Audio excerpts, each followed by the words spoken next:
तालुक्यातील काळगीणकोप्पा गावामध्ये आज पहाटे भीषण स्फोट होऊन ग्रामस्थांमध्ये भीतीचे वातावरण निर्माण झाले। घरात साठवून ठेवलेल्या देशी बॉम्बचा अचानक स्फोट झाल्याने आसपासच्या अनेक घरांचे नुकसान झाले। मोठा आवाज ऐकून घाबरलेले ग्रामस्थ घराबाहेर येत परिस्थितीचा आढावा घेत होते। सुदैवाने या घटनेत कोणतीही जीवितहानी झालेली नाही अशी माहिती मिळाली आहे। स्फोटानंतर घरात अजून काही देशी बॉम्ब असल्याची शक्यता व्यक्त करण्यात येत असून घटना उघडकीस येताच घर मालक फरार झालाय। घटनास्थळी पोलिसांनी भेट देऊन पाहणी केली असून गुन्हा नोंदवून पुढील तपास सुरू आहे। Nikhil असुकर, KMM Marathi, Ramnagar.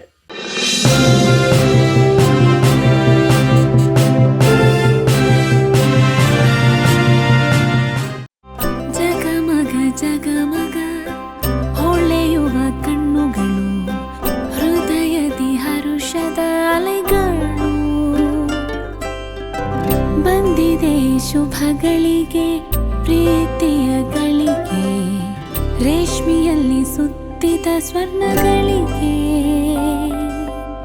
BS Channabasappa and Sons, The Textile Mall, Tilakvadi, Belagavi.